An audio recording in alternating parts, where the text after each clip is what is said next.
درود شریف پڑھیں۔ اللهم صل على سيدنا ومولانا محمد وعلى آل سيدنا ومولانا محمد كلما ذكره الذاكرون وكلما غفل عن ذكره الغافلون۔ الحمد لله رب العالمين والصلاة والسلام على سيد الأنبياء والمرسلين وعلى آله وأصحابه وأزواجه وذرياته ومن تبعهم بإحسان إلى يوم الدين۔ میرے محترم دینی بھائیو، گزشتہ جمعہ کو بھی محرم الحرام مہینے کی فضیلت اور خاص طور پر 10ویں محرم کے متعلق آپ کے سامنے گفتگو ہوئی تھی۔ قرآن کریم کی آیت میں بتایا گیا کہ جیسے اللہ تبارک و تعالیٰ نے مہینوں کی تعداد 12 رکھی ہے اور اسلامی مہینہ پہلا محرم الحرام سے شروع ہوتا ہے۔ محرم کے مہینے میں تاریخ کے بہت سارے واقعات ہیں جو محرم الحرام کے مہینے میں پیش آئے۔ ہم نے صرف اس میں اتنا ہی یاد رکھا کہ سیدنا حضرت حسین رضی اللہ تعالیٰ عنہ کی شہادت 10ویں محرم کو کربلا کے میدان میں ہوئی۔ واقعتاً تاریخ کا ایک عظیم ترین واقعہ، لیکن ہمیں یہ بھی معلوم ہونا چاہیے کہ محرم الحرام اسلامی تاریخ کا کتنا عظیم مہینہ ہوگا۔ میں نے آپ کو بتایا تھا کہ اسلامی تاریخ کی ابتدا ہجری سال سے گنی جاتی ہے۔ خود نبی پاک صلی اللہ علیہ وسلم کے زمانے میں اور سیدنا ابوبکر صدیق رضی اللہ تعالیٰ عنہ کے زمانے تک اسلامی تاریخ لکھنے کا رواج نہیں تھا۔ جب اسلام دور دراز علاقے تک پھیلتا گیا، اسلامی ڈیلیگیشن مدینہ المنورہ سے دوسرے ملکوں میں، دوسری کنٹریوں میں جانے لگے، دوسرے ملکوں کی ڈیلیگیشن خود مدینہ المنورہ میں آنے لگے، اور وہ زمانہ تھا سیدنا عمر فاروق رضی اللہ تعالیٰ عنہ کا زمانہ، کیونکہ اسلام دور دراز علاقے تک، ایران تک اور بعض علاقوں میں ہندوستان تک اسلام پھیل چکا تھا۔ اب ظاہر سی بات ہے، ایک ڈیلیگیشن جا رہا ہے، دوسرا ڈیلیگیشن آ رہا ہے، ان کے ہاتھوں میں ایک دوسروں کے خطوط لکھے جا رہے ہیں۔ اب یہ خط مدینہ سے کب روانہ ہوا تھا کسی کو کوئی پتہ نہیں۔ تو لوگوں نے آ کے حضرت عمر کو بتایا کہ کچھ تاریخ کا انتظام ہونا چاہیے۔ حضرت عمر نے فرمایا کہ بھائی کون سے زمانے سے اسلامی تاریخ کو شروع کیا جائے؟ تو پتہ چلا تاریخ کے اندر کوئی ایسا واقعہ، کوئی ایسا قصہ جو تاریخ کا سب سے بڑا واقعہ ہو، اس سے بڑا واقعہ دنیا میں کوئی ہو ہی نہ، اس واقعے سے اسلامی تاریخ کی ابتدا ہونی چاہیے۔ سوچو، چنانچہ مشورے کے بعد یہ طے ہوا کہ تاریخ میں اس سے بڑا واقعہ کوئی ہو ہی نہیں سکتا کہ خود نبی پاک صلی اللہ علیہ وسلم کو اپنا وطن مکہ المکرمہ چھوڑنے پر مشرکین مکہ نے مجبور کر دیا، اور آپ صلی اللہ علیہ وسلم اپنا وطن، جس وطن میں اپنی زندگی کے 53 سال گزارے تھے، خود اللہ کے رسول وہ وطن چھوڑنے پر مجبور ہو گئے۔ اس سے بڑا واقعہ تاریخ میں کوئی ہو ہی نہیں سکتا۔ چنانچہ معلوم کرو کہ نبی پاک صلی اللہ علیہ وسلم مکہ المکرمہ سے مدینہ المنورہ ہجرت کر کے کب تشریف لائے؟ تو پتہ چلا محرم الحرام کا مہینہ تھا کہ نبی پاک صلی اللہ علیہ وسلم نے مکہ المکرمہ سے مدینہ المنورہ ہجرت فرمائی۔ چنانچہ حضرت عمر فاروق رضی اللہ تعالیٰ عنہ نے فرمایا کہ اس دن سے اسلامی تاریخ کی ابتدا کی جائے۔ محرم الحرام کا مہینہ تھا، جس دن، جس سال اللہ کے رسول صلی اللہ علیہ وسلم نے ہجرت فرمائی، اس سال سے اسلامی تاریخ کو شمار کیا جائے۔ چنانچہ اس وقت سے اسلامی تاریخ کی ابتدا کی۔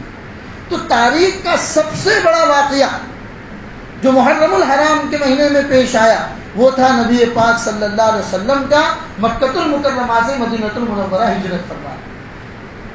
اور اس کے علاوہ میرے بھائیوں، میں بار بار کہا کرتا ہوں کہ ہم مسلمانوں کو اسلامی تاریخ کی معلومات ہونی چاہیے، اس لیے کہ تاریخ، ہسٹری جس کو کہا جاتا ہے، تاریخ جو فن ہے، جو سبجیکٹ ہے، وہ دنیا والوں کو مسلمانوں نے دیا. اس سے پہلے مسلمانوں سے پہلے دنیا کو پتہ ہی نہیں تھا کہ تاریخ اور ہسٹری کیا ہوتی. چنانچہ آپ کو معلوم ہونا چاہیے جو بھی حدیثیں ہم آپ کو پڑھ کر سناتے ہیں، یا کتنی بھی حدیثیں آپ بڑے علماء سے سنتے ہیں یا کتابوں میں پڑھتے ہیں، ایک ایک حدیث اللہ کے رسول کے زمانے سے لے کر ہمارے زمانے تک کیسے پہنچی، اللہ کے رسول نے جب بیان کی تھی تو کون سے صحابی نے سنی تھی، ان صحابی نے ان کے بعد وہ حدیث کس کو سنائی، ان کے بعد، کیونکہ 1500 سال کا زمانہ ہے میرے بھائیو، چھوٹے موٹا زمانہ نہیں ہے، 1442 سال کا زمانہ ہے. اتنے بڑے زمانے تک یہ اللہ کے رسول کی روایتیں ہم تک نقل در نقل ہوتے ہوتے کیسے پہنچی ہیں، ایک ایک بات محفوظ کی گئی. کون صحابی تھے، وہ صحابی کب پیدا ہوئے، کب ان کا انتقال ہوا، کیا انہوں نے وہ روایت اللہ کے رسول صلی اللہ علیہ وسلم کی مجلس میں سنی تھی، یا اللہ کے رسول کے ساتھ سفر میں سنی تھی، یا اللہ کے رسول اونٹ پر تھے اور بیٹھ کر سنی تھی، جنگ میں سنی تھی کہ مدینہ میں سنی تھی، مکہ میں سنی تھی کہ احد میں سنی تھی، کون سی روایت کہاں پر سنی، وہ صحابی کون ہیں، ان صحابی کا اور صحابہ کے بعد تابعین اور تبع تابعین جو بھی ان روایتوں کو بیان کرتے ہیں، سب سے پہلے ان کے کیریکٹر کو سامنے رکھا گیا. ان کا کیریکٹر کیسا تھا؟ آپ کو یقین نہیں ہوگا اگر کوئی آدمی اللہ کے رسول کی روایتیں بیان کرتا ہے لیکن ایک مرتبہ بھی بازار میں کھڑے کھڑے کھانا کھاتے ہوئے پایا گیا، محدثین نے فرمایا کہ ایسے آدمی کی روایت نہیں لی جائے گی. کھڑے کھڑے پانی پیتا بازار کے اندر پایا گیا تو کہتے ہیں کہ اس آدمی کی روایت نہیں لی جائے گی. کیوں؟ جو کھانے پینے کی چھوٹی چھوٹی چیزوں میں محمد الرسول اللہ کے آداب کو ملحوظ نہ رکھتا ہو، اس وہ آدمی اللہ کے رسول کی کیا روایت بیان کرے. اتنا خیال کیا گیا اللہ کے رسول کی روایتوں کو محفوظ کرنے میں، اور اسی سے دنیا والوں کو تاریخ اور ہسٹری کا فن ملا. اس سے پہلے دنیا والوں کو پتہ ہی نہیں تھا کہ تاریخ کیا ہوتی. تو میرے بھائیو، اسی لیے میں کہا کرتا ہوں تاریخ سے دلچسپی ہونی چاہیے. جو قوم اپنی تاریخ کو یاد رکھتی ہے، جس قوم کے پاس ان کی تاریخ محفوظ ہوتی ہے، وہ قوم کبھی دنیا کے اندر برباد نہیں ہوتی. آج آپ کے پاس مغلوں کی تاریخ ہے، آپ کو معلوم ہے، یہ دنیا والے، یہ فلم بنانے والے، ان کو پتہ نہیں ہوتا ہسٹری کے اندر کیا معلوم کون کون سی گڑبڑ پیدا کرتے ہو، پھر اس کے بعد 3 گھنٹے کی فلم اس کے اوپر بنا دیتے. حالانکہ ان فلم کو دیکھنے کے بعد پتہ چلتا ہے کہ پوری تاریخ کو گڑبڑ طریقے سے اس میں بیان کیا گیا. اب یہ مسجد ہے، میں یہاں پر بیٹھا ہوں، یہاں پر بیٹھ کر آپ کو فلموں کے نام وغیرہ تو نہیں بتا سکتا، لیکن اتنا ضرور بتا سکتا ہوں کہ جو بھی ہسٹری کے نام پر فلم وغیرہ تیار ہوتی ہیں اس میں تاریخ کے ساتھ گڑبڑ کی جاتی ہیں. چنانچہ جو لوگ تاریخ محفوظ رکھتے ہیں وہ ان لوگوں پر آبجیکشن بھی اٹھاتے ہیں اور انہیں بتاتے ہیں کہ آپ نے اس فلم میں اس کردار کو غلط طریقے سے پیش کیا. اسی لیے میرے بھائیو، تاریخ کو محفوظ رکھو. مسلمان ایک زندہ قوم ہے اور زندہ قوم کا ہمیشہ یہ رویہ رہا ہے کہ وہ اپنی تاریخ کو محفوظ رکھے. تو میں آپ کو بتا دوں کہ محرم الحرام کا مہینہ، محرم الحرام کے مہینے میں صرف یہی ایک واقعہ نہیں ہے کہ 10ویں تاریخ کو کربلا کے میدان میں سیدنا حضرت حسین رضی اللہ تعالیٰ عنہ کو شہید کیا گیا. یہ واقعہ ہے اور تاریخ کا عظیم واقعہ، ظلم و ستم کا واقعہ ہے، ہمیں اس پر افسوس ہے. لیکن مسلمانوں، آپ کو معلوم ہونا چاہیے کہ اس کے علاوہ بھی تاریخ کے اندر بہت سارے واقعات ہیں. امام بیہقی رحمۃ اللہ علیہ نے تاریخ کی کتابوں میں اور حدیث کی کتابوں میں ان واقعات کو بیان کیا. خاص طور پر جو واقعات بیان کیے جاتے ہیں اس میں کتاب پڑھی جاتی ہے، علماء کرام جانتے ہیں، عمدۃ القاری کے نام کی کتاب ہے، اور بہت بڑے مصنف علامہ عینی رحمۃ اللہ علیہ، انہوں نے اپنی کتاب عمدۃ القاری میں بہت سارے ان واقعات کو پیش کیا ہے جو محرم الحرام کے مہینے میں پیش آئے. میں آپ کو سنا کر بتاتا ہوں کہ عاشورہ کا دن، یعنی 10ویں محرم کا دن، جس کو عاشورہ کا دن کہا، عاشورہ یعنی 10 تاریخ کو عاشورہ کہا جاتا ہے عربی میں. عاشورہ کا دن یعنی 10ویں محرم کو جو اہمیت دی گئی ہے وہ اس وجہ سے کہ اس میں بہت سارے تاریخی واقعات پیش آئے میرے بھائی. چنانچہ بیان کیا گیا کہ اللہ نے دنیا کا پہلا انسان سیدنا حضرت آدم علیہ السلام کو جو پیدا کیا وہ 10ویں محرم کا دن. اللہ نے ان کا پتلا تو مٹی کا پتلا تو اللہ نے پہلے تیار کر کے رکھا تھا، لیکن اس پتلے میں اللہ نے جو روح پھونکی اور جو جان پیدا کی گئی وہ 10ویں محرم کا دن ہے۔ اتنا ہی نہیں، حضرت آدم علیہ السلام کو تیار کرنے کے بعد جنت میں جو حضرت آدم کو پہنچایا گیا وہ بھی 10ویں محرم کا دن ہے۔ آگے بیان کرتے ہیں کہ حضرت آدم علیہ السلام سے جنت میں جو غلطی ہو گئی، جو درخت اللہ نے کھانے سے منع کیا تھا اور حضرت آدم علیہ السلام نے وہ درخت کا پھل کھا لیا، اللہ نے حضرت آدم کو جنت میں سے نکال دیا۔ پھر پوری دنیا میں آنے کے بعد کوئی دن ایسا خالی نہیں گیا، زمین کا کوئی حصہ ایسا باقی نہیں ہے کہ جہاں پر سجدہ کر کر کے حضرت آدم نے اللہ سے توبہ نہیں۔ اور جس دن حضرت آدم کی توبہ قبول ہوئی وہ 10ویں محرم کا دن۔ اور آگے بیان کرتے ہیں حضرت نوح علیہ السلام کے زمانے میں جو طوفان آیا تھا، بارش کا طوفان، حضرت نوح نے کشتی تیار کی تھی اور اپنے زمانے کے 82 لوگوں کو اس کشتی میں سوار کیا تھا، اور وہ طوفان 40 دن تک چلتا رہا۔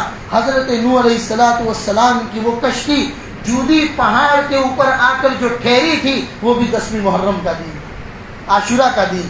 آگے بیان کرتے ہیں کہ نمرود نے حضرت ابراہیم علیہ السلام کو جو آگ میں پھینکا تھا وہ بھی 10ویں محرم کا دن تھا، اور اس دہکتی ہوئی آگ کو اللہ نے جو حکم دیا تھا کہ اس آگ کو ٹھنڈا کر دیا جائے، قرآن کریم کے 23ویں پارے میں، یا نار کونی بردا وسلاما علی ابراہیم، اے آگ ابراہیم اور ان کے خاندان پر ٹھنڈی اور سلامتی والی ہو جا، تو وہ دن بھی 10ویں محرم کا دن تھا۔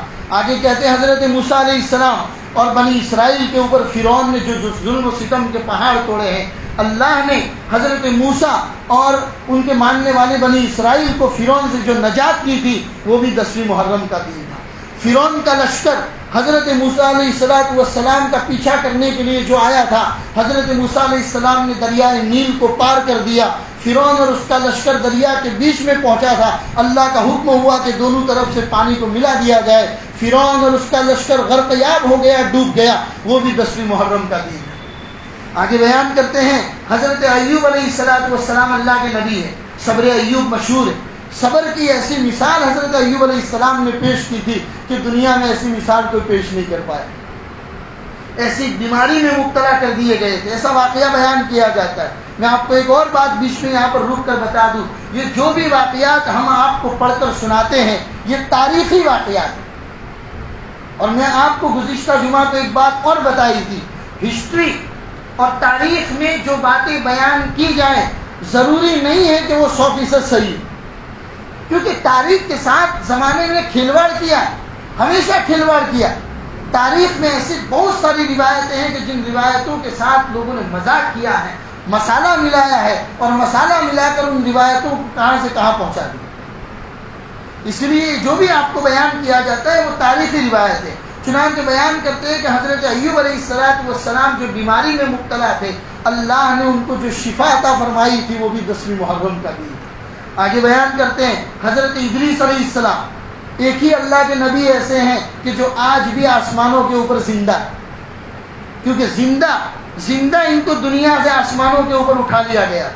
حضرت عیسیٰ علیہ السلام بھی ہیں، لیکن حضرت عیسیٰ علیہ السلام تو دنیا میں واپس آئیں گے، محمد رسول اللہ کی شریعت محمدی کو فالو کریں گے۔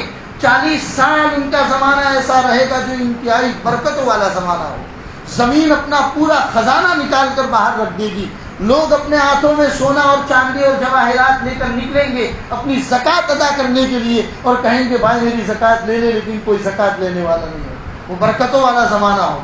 تو وہ تو واپس آئیں گے، لیکن حضرت ادریس علیہ السلام کو اللہ نے آسمان پر جو اٹھایا تھا وہ بھی 10ویں محرم کا دن۔ آپ کو معلوم ہوگا سلیمان علیہ السلام اللہ نے ایسی حکومت عطا فرمائی تھی، انسان تو انسان، ہواؤں کے اوپر اللہ نے حکومت دی تھی، چرند اور پرندوں کے اوپر حکومت دی تھی۔ یہ چھوٹے چھوٹے پرندے جو آپ کو چڑیا، کوا جو بھی نظر آتے ہیں، تمام پرندوں کو رات میں اپنے گھونسلے میں جانے سے پہلے حضرت سلیمان علیہ السلام کو حاضری دینی پڑتی تھی۔ صبح اپنے گھونسلے سے نکلتے تھے، سلیمان علیہ السلام کو حاضری دے کر جاتے تھے، رات کو اپنے گھونسلوں میں واپس آتے تھے، حضرت سلیمان علیہ السلام ان کی حاضری لیتے تھے۔ چھوٹی چھوٹی چونٹیاں جو ہمیں پیروں میں نظر آتی، چھوٹی چھوٹی چونٹیاں ہمیں جو پیروں میں نظر آتی ہیں، وہ چھوٹی چھوٹی چونٹیاں بھی حضرت سلیمان علیہ السلام کو اپنے روزانہ کا حساب دیتی. اللہ نے ایسی حکومت عطا فرمائی تھی. روایتوں میں آتا ہے، علامہ عینی رحمۃ اللہ علیہ بیان کرتے ہیں کہ حضرت سلیمان علیہ السلام کو جو حکومت ملی تھی پوری دنیا کے اوپر، یہ حکومت بھی 10ویں محرم کو ملی تھی، یوم عاشوراء کو ملی تھی. یعقوب علیہ السلام، آپ نے حضرت یوسف علیہ السلام کا قصہ سنا ہے. ان کے ابا یعقوب علیہ السلام، حضرت یوسف علیہ السلام کو ان کے بھائیوں نے کنویں میں ڈال دیا. ان کے غم میں حضرت یعقوب علیہ السلام اتنا روئے کہ آنکھوں کی بینائی چلی گئی. بعد میں اللہ نے وہ وقت دکھایا کہ حضرت یوسف علیہ السلام کو مصر کا بادشاہ بنایا. پتہ چلا کہ میرے ابا ابھی بھی زندہ ہے اور میری جدائی میں ابھی بھی رو رہے ہیں، تو اپنا کرتا نکال کر مصر والوں کو دیا تھا اور کہا تھا کہ یہ کرتا جا کر میرے ابا کو دے دینا، میرے ابا یہ کرتا اپنی آنکھوں پہ ڈال دیں گے تو ان کی بینائی لوٹ آئے گی. چنانچہ وہ کرتا حضرت یعقوب علیہ السلام نے اپنی بینائی کے ساتھ ٹچ کیا اور ان کی بینائی واپس لوٹ آئی. وہ بھی 10ویں محرم یعنی یوم عاشوراء کا دن تھا.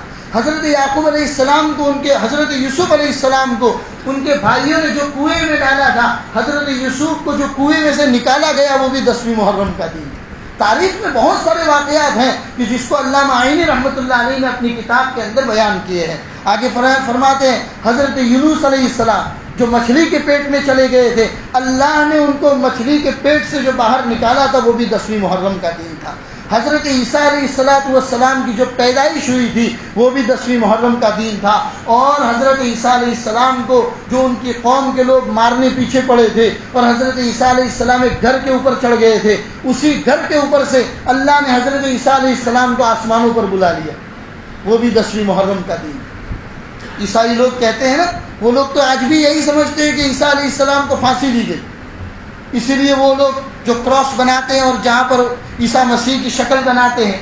حالانکہ ایسا نہیں تھا. حضرت اللہ تبارک و تعالیٰ نے حضرت عیسیٰ علیہ السلام کو آسمان پر اٹھا دیا. جو آدمی حضرت عیسیٰ علیہ السلام کو تلاش کرنے کے لیے اس گھر کے اوپر گیا تھا، اللہ نے اس کی شکل حضرت عیسیٰ جیسی بنا دی.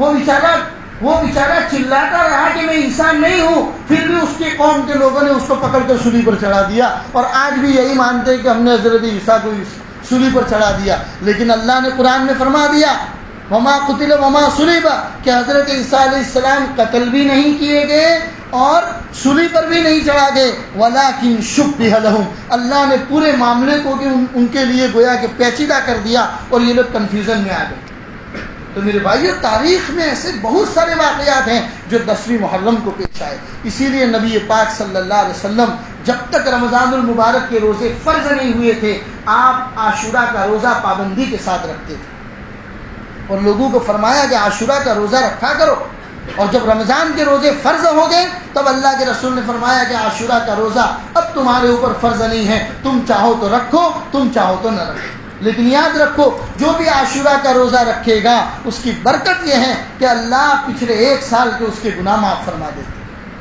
اور فرمایا من وسع علی اہلہ، جو بھی آدمی 10ویں محرم کے دن کو اپنے گھر والوں پر وسعت کرے گا، وسع لہ کل سنہ، فرمایا اللہ پورے سال اس کے لیے کشادگی پیدا کرے گا. کتنا آسان ہمارا مذہبی اسلام ہے میرے بھائی.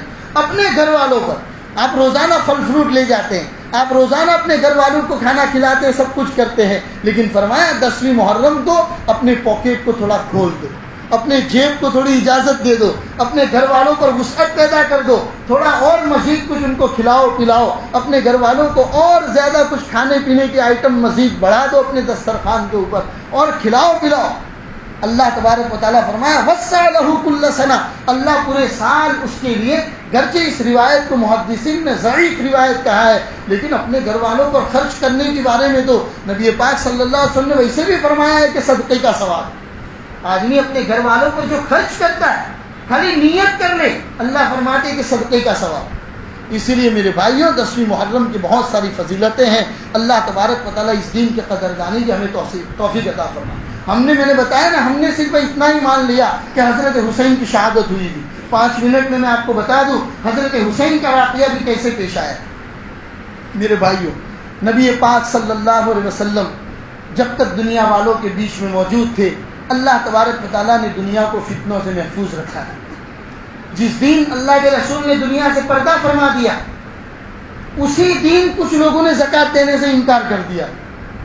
حضرت ابوبکر صدیق ننگی تلوار لے کر نکلے اور فرمایا ایم کس الدین وانا ہے، دین میں کمی آئے اور ابوبکر زندہ رہے یہ ہو ہی نہیں سکتا. حالانکہ ابوبکر انتہائی ٹھنڈے آدمی تھے، پھر بھی نکل گئے کہ دین میں کمی آئے یہ ابوبکر برداشت نہیں کر سکتا. 2 سال حضرت ابوبکر کی خلافت رہی. اس کے بعد سیدنا عمر فاروق کا زمانہ آیا. 12.5 سال عمر خان بڑے بہادر آدمی تھے، کسی کی ہمت نہیں ہوتی تھی کہ حضرت عمر کے سامنے کوئی بدعت پیدا کرے، کوئی دین میں نئی چیز پیدا کرے. ارے یہاں تک کہ کسی نوجوان لڑکے کو، کوئی نوجوان لڑکا اگر بازار میں یا سڑک پر چلتا ہوتا اور اگر اس کے پیر گھسیٹتے ہوتے اور برابر اگر نہ چلتا ہوتا تو کوڑا مارتے تھے اور کہتے تھے اللہ نے جوان بنایا کیا لڑکیوں کی طرح چلتا ہے، اپنی چال میں جوانی پیدا کر. ارے تو پیر زمین کے اوپر مارے تو زمین میں کھڈا ہو جانا چاہیے، ایسی تیرے پیروں اور ہاتھوں میں طاقت ہونی چاہیے. حضرت عمر فاروق نماز کے لیے جب سب کھڑی ہوتی تھی، اگر کوئی ٹیڑھا میڑا سب میں کھڑا ہوتا تھا تو کوڑا مارتے تھے اور کہتے تھے اتنے سال سے محمد رسول اللہ اور ابوبکر صدیق نے تجھے نماز سکھائی، اب تک تجھے نماز میں کھڑے رہنے کا طریقہ معلوم نہیں. یہ عمر ہے، عمر کا ڈنڈا تمہیں صحیح کرے. 12.5 سال تک اللہ نے ایسی خلافت عطا فرمائی. میرے بھائیوں، مدینۃ المنورہ میں حضرت عمر فاروق ہیں، لیکن عیسائی اور یہودی فلسطین میں ان کے نام سے کعبہ کرتے تھے. کسی بچے کو ڈرانا ہوتا تھا تو ماں کہتی تھی سو جا عمر آ جائیں گے. ایسی خلافت. تو پتہ چلا عمر فاروق کے زمانے میں کسی کی ہمت نہیں ہوتی تھی کہ دین کے اندر کسی قسم کی کوئی چیز گڑبڑ پیدا کرے. پھر اس کے بعد زمانہ آیا حضرت عثمان غنی رضی اللہ تعالیٰ، بڑے نیک آدمی، انتہائی دل کے نرم. قبرستان میں جاتے تھے کسی کی میت میں، اتنا روتے تھے کہ داڑھی مبارک تر ہو جاتی. کسی نے کہا کہ عثمان آپ جنت اور جہنم کے تذکرے سے اتنا نہیں روتے جو کسی کی میت پہ روتے ہیں. تو فرماتے تھے میرے بھائی مرنے کے بعد سب سے پہلی منزل یہی تو ہے، اگر یہ پار ہو گئی تو اللہ تمام بیڑا پار کروا دیں گے، اسی لیے روتا ہوں قبر کا تذکرہ کر. انتہائی نرم تھے. چنانچہ چمچوں نے غلط فائدہ اٹھایا. دنیا میں کام جو بگاڑتے ہیں وہ چمچے بگاڑتے ہیں. حضرت عثمان غنی کے آگے پیچھے رہنے والے کچھ لوگ تھے جنہوں نے حضرت عثمان غنی کے نرمی کا غلط فائدہ اٹھایا اور وہیں سے اسلامی تاریخ میں تھوڑا تھوڑا زوال پیدا ہونا شروع ہو گیا. کچھ لوگوں نے حضرت عمر کی مہر یعنی انگوٹھی کے اوپر جو مہر سکہ لگاتے ہیں، وہ انگوٹھی کے اوپر سکہ ہوتا تھا، انہوں نے وہ انگوٹھی چرا لی اور اس کا غلط فائدہ اٹھانے لگے. بہرحال حضرت عثمان غنی کا زمانہ بھی چلا گیا، لوگوں نے شہید کر دیا. قرآن پڑھ رہے تھے، لوگ ان کے گھر کے اوپر چڑھ گئے. وہ عثمان جنہوں نے مدینہ والوں کے پانی کے لیے کنواں خرید کر دیا تھا، انہی مدینہ والوں نے حضرت عثمان غنی پر پانی پہنچانا مشکل کر دیا، ایک ایک قطرے کا محتاج کر دیا اور پورا گھر کو گھیر دیا. ایک دن ایسا بھی آیا کہ گھر کے اوپر چڑھے، حضرت عثمان قرآن کی تلاوت کر رہے ہیں اور ان کو شہید کر دیا. قرآن کریم کی آیت تلاوت کر رہے تھے فَسَيَكْفِيكَهُمُ اللَّهُ، میرے لیے تو میرا اللہ ہی کافی ہے. یہ تلاوت کر رہے تھے اور ان کو شہید کر دیا. قرآن کے اوپر حضرت عثمان غنی کا خون جو گرا تھا وہ قرآن آج بھی ترکی کے میوزیم میں محفوظ ہے. پھر اس کے بعد حضرت علی کا زمانہ آیا. حضرت علی انتہائی بہادر تھے، لیکن خلافت کا معاملہ تھوڑا ڈگمگ ہو چکا تھا. اس کی تاریخ میں آئندہ کسی جمعہ کو تفصیل سے بیان کروں گا میرے بھائیوں. بہرحال حضرت علی کے زمانے میں حضرت علی کو سب سے زیادہ دھوکے کا معاملہ جس نے کیا وہ عراق والے تھے. عراق آپ تاریخ جب اٹھا کر دیکھیں گے میرے بھائی، پوری اسلامی تاریخ آپ اٹھا کر دیکھیں گے، ہمیشہ عراق والوں نے لوگوں کے ساتھ دھوکے کا معاملہ کیا. حضرت علی کو دھوکہ دیا، حضرت علی کے بعد ان کے بڑے بیٹے حضرت حسن کو دھوکہ دیا، اور حضرت حسن کے بعد جب خلافت کی بات دوڑ حضرت حسین ابھی سنبھالنے والے تھے کہ امیر معاویہ رضی اللہ تعالیٰ عنہ نے اپنے زمانے میں اپنے بیٹے یزید کو خلیفہ بنانے کا ارادہ کر لیا، ان کا نام بھی ظاہر کر دیا.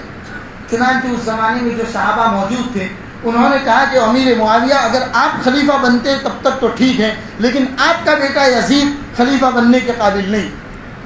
جن لوگوں نے یزید کو خلیفہ بنانے کا انکار کیا تھا ان میں حضرت حسین بھی تھے. تو عراق میں ایک علاقہ ہے کوفہ اور بصرہ، تو کوفہ والوں نے حضرت حسین کو کہا کہ آپ مدینہ چھوڑ کر ہمارے پاس کوفہ آ جائیے، ہم آپ کو سپورٹ کریں گے اور آپ ہی کے سپورٹ سے ہم اسلامی خلافت قائم کریں گے اور یزید کو ہٹا دیں گے۔ حضرت حسین اپنے پورے خاندان کو لے کر کوفہ جانے کے لیے تیار ہو گئے۔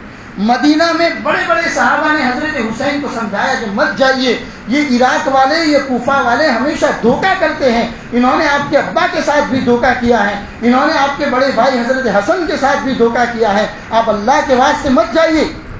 لیکن حضرت حسین پکا ارادہ کر چکے، انہوں نے ایک آدمی حضرت مسلم کو وہاں بھیجا، انہوں نے عراق کے حالات معلوم بھی کیے تو ان کو حالات ٹھیک لگے تو حضرت حسین جانے کے لیے تیار ہو گئے۔ واقعے کو مختصر کہہ کے بیان کر کے اپنی بات ختم کروں میرے بھائیوں، حضرت حسین پورے خاندان کو لے کر روانہ ہو گئے، ابھی کوفہ نہیں پہنچے تھے کہ ابن زیاد، سب سے زیادہ تاریخ میں حضرت حسین کے ساتھ ظلم کا معاملہ جو کیا ہے وہ ابن زیاد نے کیا۔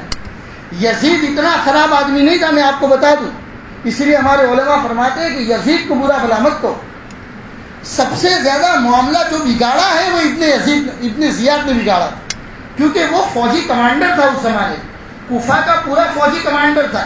اس نے کیا کیا، اس کو پتا چلا کہ حسین اپنے پورے خاندان کو لے کر آ رہے ہیں، اگر کوفہ پہنچ گئے اور کوفہ والے لوگوں نے ان کے ہاتھ کے اوپر بیعت کر دی تو یزید کی حکومت ختم ہو جائے گی، یزید کو کوئی خلیفہ نہیں مانے گا، کیونکہ یہ اللہ کے رسول کے نواسے ہیں، لوگ انہی کے ہاتھ کے اوپر بیعت کر دیں گے۔ تو ابن زیاد نے کیا کیا، ایک آدمی تھا جس کا نام تھا حر بن تمیم، اس حر کو کہا کہ تو جا اور حضرت حسین کو بیچ میں روک دے۔ وہ بھی اچھا آدمی تھا، اس نے حضرت حسین کو کہا کہ میں آپ کے خلاف لڑنے کے لیے نہیں آیا، میں جانتا ہوں کہ آپ اللہ کے رسول کے نواسے ہیں، آپ سے میں کیسے لڑ سکتا ہوں، ہاں میں آپ کو روکنے کے لیے آیا کیونکہ میں ایک چھوٹا موٹا فوج کا ایک چھوٹا موٹا سردار ہوں، ابن زیاد کمانڈر ہیں، ان کی طرف سے یہ حکم ہے کہ حسین کو روک دیا جائے۔ حضرت حسین نے کہا کہ اگر ایسی بات ہے تو تین آپشن ہیں، یا تو مجھے مدینہ واپس جانے تو میں مدینہ واپس چلا جاتا ہوں، جھگڑا ہی ختم، یا تو تم لوگ مجھے یزید کے پاس لے چلو، میں یزید سے کچھ بات کرنا چاہتا ہوں کہ بھائی تمہیں لوگ خلیفہ کیوں نہیں مانتے، مجھے یزید کے پاس لے چلو، معاملے کی صفائی ہو جائے گی، بات ختم ہو جائے گی۔ یا پھر تیسرا آپشن یہ ہے کہ مجھے چھوڑ دو اپنے حالت پر، میں مدینہ یا یزید دونوں کو چھوڑ کے کسی ایسے علاقے میں چلا جاؤں گا، پہاڑوں میں چلا جاؤں گا، اللہ اللہ کر کے اپنی زندگی پوری کر لوں گا۔ لیکن ابن زیاد کا آرڈر تھا، ابن زیاد نے آرڈر دے رکھا تھا کہ حسین کو کہیں پر نہ جانے دیا جائے، بلکہ حسین کو ایسے علاقے میں اترنے پر مجبور کیا جائے جہاں پر پانی کے وہ محتاج ہو جائے۔ چنانچہ کربلا کے میدان میں دریائے فرات وہاں قریب سے گزرتا ہے، کربلا کے میدان میں حضرت حسین کو اترنے پر مجبور کر دیا گیا۔ یہاں سے دریائے فرات دوڑ رہا ہے، پانی دریائے نرمدا جتنا بڑا دریائے فرات ہے، وہاں سے پانی چل رہا ہے، لیکن حضرت حسین اور ان کے خاندان کے 72 آدمی 72 آدمیوں کو پانی ایک ایک قطرے کا محتاج بنا دیا۔ علی اصغر جو چھوٹے تھے، حضرت زینب کے بیٹے حضرت علی اصغر، وہ انتہائی چھوٹا بچہ، حضرت حسین نے کہا کہ بھائی ان کو لے کر جاؤ، ہو سکتا ہے کہ لوگ چھوٹا بچہ دیکھ کر پانی دے دے۔ جب پانی لینے کے لیے وہاں پر پہنچے تو دشمنوں نے چھوٹے بچے کو بھی نہیں چھوڑا، اس کے گلے کے اوپر تیر چلا دیا، ایک ایک قطرے کا محتاج بنا دیا کربلا کے میدان میں حضرت حسین اور ان کے خاندان۔ تو حضرت حسین کو وہی 10ویں محرم کا دن تھا اور کہا کہ بھائی جب تم لوگ لڑنے کے لیے ہی تیار ہو گئے ہو تو اب کیا کیا جا سکتا ہے، 72 آدمی ہیں، تمہارا بہت بڑا لشکر ہے، جب تک ہماری طاقت ہے ہم تمہارا مقابلہ کریں گے۔ مقابلہ کیا اور بالکل عصر کا وقت تھا، حضرت حسین نماز عصر پڑھنے کے لیے سجدے میں گئے ہوئے تھے، اسی وقت ان کی گردن کے اوپر چھری چلا دی۔ یہ تاریخ کا بہت بڑا واقعہ ہے میرے بھائی، ظلم و ستم کا ایسا واقعہ تاریخ میں کبھی نہیں دیکھا جو حضرت حسین رضی اللہ تعالیٰ عنہ کے ساتھ کیا۔ پھر یہی لوگ کہ جنہوں نے حضرت حسین اور ان کے خاندان کے لوگوں کو ظلم و ستم کے ساتھ ان کے جسموں کے اوپر چھریاں چلائی تھی، ان کو شہید کر دیا تھا پورے خاندان کو، یہی لوگ بعد میں کالے کپڑے پہن کر کوفہ کی گلیوں میں جانے لگے، اپنی چھاتیاں کوٹنے لگے اور کہنے لگے ہائے حسین ہائے حسین، حالانکہ انہوں نے حضرت حسین کو شہید کیا تھا۔ اتنا ہی نہیں، حضرت حسین کے پورے سر کو تن سے الگ کر دیا گیا اور ایک تشتری کے اندر ان کے سر کو رکھ کر جب یزید کے سامنے پیش کیا گیا تو ابن زیاد اپنی چھڑی سے حضرت حسین کے سر کو ہلا رہا تھا، تو یزید نے کہا کہ تیرا ستیہ ناش ہو، تو نے کیا کیا؟ میں نے حضرت حسین کو شہید کرنے کو تو نہیں کہا تھا، اور تو اس پیشانی کو چھڑی سے چھوتا ہے۔ تجھے معلوم بھی ہے اللہ کے رسول خطبہ دینے کے لیے منبر کے اوپر جب چڑھتے تھے، حسین آ جاتے تھے، خطبہ چھوڑ کر نیچے آ جاتے تھے، حسین کو گودوں میں اٹھا لیتے تھے، پیشانی پر بوسہ دیتے تھے، اپنے ہاتھ میں حسین کو اٹھا کر اللہ کے رسول جمعہ کا خطبہ دیتے تھے۔ جس پیشانی پر اللہ کے رسول نے خطبہ دیا ہے، بوسہ دیا ہے، تو اس پیشانی کو چھڑی سے چھوٹتا ہے، یاد رکھنا تیرا بہت برا حال ہوگا۔ یہ یزید نے ابن زیاد کو کہا تھا، میں نے حسین اور ان کے خاندان والوں کو شہید کرنے کو نہیں کہا تھا تجھے۔ اسی لیے میرے بھائیوں میں کہتا ہوں، لوگ تاریخ جانتے نہیں، مجلسیں بٹھاتے ہیں اور مجلسوں میں غلط غلط باتیں لوگوں کے سامنے بیان کرتے ہیں۔ یزید گرچہ وہ خلیفہ بنایا گیا تھا، لیکن حضرت حسین کے خاندان کے ساتھ برا کرنے کا یزید نے کبھی نہیں سوچا تھا۔ جو کردار ولن کا کردار جو ادا کیا ہے وہ ابن زیاد نے کیا۔ تاریخ کا سب سے برا آدمی جو ہے وہ ابن زیاد۔ اللہ تبارک و تعالی ہمیں عاشوراء محرم کے مہینے کی قدردانی کی توفیق عطا فرمائے۔ پورا مہینہ برکتوں والا مہینہ ہے میرے بھائیوں، ہو سکے تو 9ویں 10ویں کی جو روزہ رکھنے کی بات تھی روزہ رکھنا چاہیے، اور اگر نہیں ہو سکا تو کم از کم پیر جمعرات کو روزہ رکھنا چاہیے۔ پورا مہینہ برکتوں والا مہینہ ہے، نبی پاک صلی اللہ علیہ وسلم نے اس کی بڑی فضیلتیں بیان کی ہے۔ اللہ تبارک و تعالی ہمیں اس کی قدردانی کی توفیق عطا فرمائے، اور جو بھی ہم ایصال ثواب کرے، قرآن کریم پڑھے، حضرت حسین کے نام کا بھی ایصال ثواب کرے، اور جو بھی مرحومین کربلا میں شہید ہوئے تھے ان کے نام کا بھی ایصال ثواب کرے۔ اللہ تبارک و تعالی ان کی قبروں کو منور فرمائے اور ان کے درجات کو بلند فرمائے۔ اللہ کہنے سننے سے زیادہ ہم کو عمل کی توفیق عطا فرمائے۔ وصلی اللہ علی النبی الکریم وعلی آلہ واصحابہ اجمعین برحمتک یا ارحم الراحمین۔